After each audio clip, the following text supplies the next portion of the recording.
Spin both the arms and legs of the frog.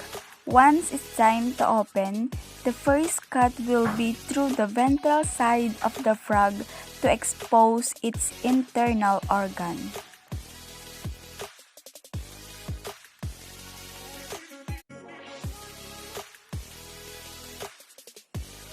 Here is the steps. Number 1. Removing the heart. The primary function of the heart is to pump oxygen-rich blood to organs such as the brain, liver, and the kidneys, as well as all other tissue. Second is the removing of the liver. To being a major detoxifying organ, the liver produces most of the plasma proteins and stores valuable commodities.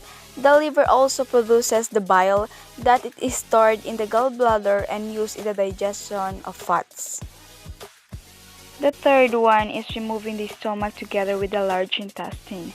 Underneath the liver is the stomach, which contains the acid and enzymes, and the large intestine, which absorbs water, both solid and liquid. Now, let's remove the small intestine. From the stomach, the food goes into the small intestine, which breaks down the food with the help of the liver and another organ called the gallbladder. The small intestine is the site of nutrient absorption. The next one is removing the lungs. Frogs' lungs work in a similar way to the lungs of other mammals, bringing in oxygen and breathing out carbon dioxide. After removing all the internal parts of the frog, this is now the frog looks like. The spinal cord was being exposed. And now, let's discuss the external anatomy of the frog. First, we discuss the nostril. The nostrils, called external nares, lead directly to the mouth and give the frog its excellent sense of smell. A frog can take in air in through its nostril and down into its lungs. Second, let's discuss the eyes. The eyes positioned atop the head give frogs a field of vision of almost 180 degrees. This peripheral vision helps them spot predators and prey.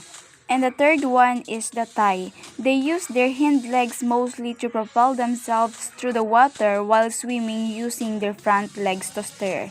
Fourthly, the heel. The frog extends beyond the heels of the hoop capsule. The heels help the frog reach its base. Number 5, let's discuss the knee. The frog's fibrous kneecaps have a lot of elasticity and so are suited to soaking up the large forces exerted during the act of jumping or leaping. Number 6 is the mouth. The mouth has a vital role. It traps the insects to be eaten. Number 7 is the ear. The ear of the frogs does not process sound waves. It simply transmits them to the inner parts of the amphibian's ear, which is protected from the entry of water and the other foreign objects. Number 8, let's discuss the skin. Frogs' skin is critical to their survival. Through it they both drink and breathe. Frogs don't swallow water. They get all the moisture they need through their skin. Number 9, second to the last, is the hand. The use of the hands during feeding is not unusual among frogs. Many arboreal frogs use their hands to manipulate food and even bring food to the mouth using complex rotation at the iris. And lastly, the webbed toes. Aquatic frogs are likely to have long, strong legs with web-back feet to help them swim. Frogs that live on land tend to have shorter legs for walking and climbing. This time, let's now answer the following questions. Question number 1. What is the species of the frog you dissected? The frog we dissect has a scientific name of Rhinella marina, formerly Bajo marinus or Itis. It has a common names: the cane toad, giant toad, marine toad, giant marine toad, South American toad, Dominican chicken spring, or Belize. The cane toad, introduced in 1935, is spreading to more parts of South and Central America. They are extremely hardy animals and voracious predators of insects and other small prey. These qualities led to their introduction into Australia as a means of controlling pest beetles in the sugarcane industry in 1935, before the use of agricultural chemicals became widespread. Their characteristics. The skin. The skin of the frog is dry, warty, and can be gray, yellowish, olive brown, or reddish brown in color. The eyes and the nose. From their eyes to their nose, they have a bony ridge. Their toes. The back toes of the frog help them swim. And the shoulder. On each shoulder, there are enormous glands. Their habitat. Cane toads live in variety of environment, including rainforests, coastal mangroves, sand dunes, shrubs, and woodland. They do not require a lot of water to reproduce. They can also withstand temperatures ranging from 5 to 40 degrees Celsius, so don't be shocked if they adapt to the cold winters in the south. Let's proceed to the number 2 question. Is your frog male or female? Why do you say so? I can tell that it is a male frog it because I heard it croaking that night in our backyard.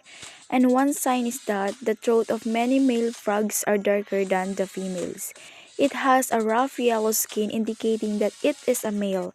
It has a thicker skin on its throat and a larger ear. Now, let's proceed to number 3. Compare the organs in the human body with the frog. Are there any differences? How about their similarities? Enumerate them. Let's now talk about the similarities and differences of the frog to the human body.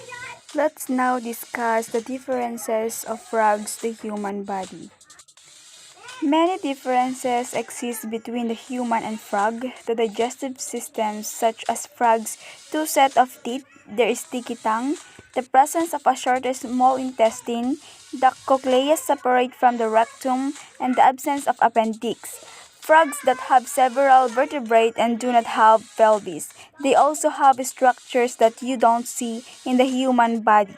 And also they are differ with their heart because a frog's heart has 3 chambers or 2 upper chambers and 1 lower chamber, whereas the human heart has 4 chambers.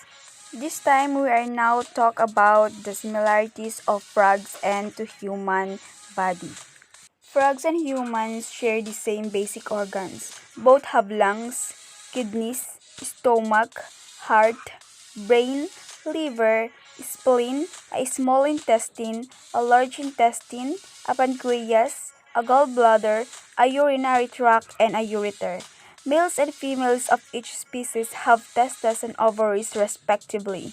On the whole, their organ structure is similar, but frogs have considerably less complex anatomies. They do not have ribs or a diaphragm. Frogs and humans have similar system also including the nervous, circulatory, digestive, and respiratory. Both are classified as vertebrates with spines and nerves that spread across the body. Both frogs and humans have very developed senses of hearing managed by the nervous system. However, frogs can also detect highly pitched sounds with their ears. They detect low-pitched sound through their skin. Both frogs and humans also have a well-developed sense of sight and smell. Let's now proceed to the last stage 1 trivia about a frog. Did you know that frogs don't drink water with their mouth? They drink by absorbing water through their skin. Frogs have permeable skin, which means liquid and gases can pass through it. There is a bad side to having a permeable skin. Though frogs are at risk of absorbing water pollution are into water and air, and they can easily get dehydrated if they are away from water for too long. For the last part, I will present the skeleton of a frog. Even though frogs don't look much like people on the outside, their skeletons are similar to people's skeleton, especially when it comes to their limbs. But a frog skeleton isn't so similar to humans once you get past the extremities.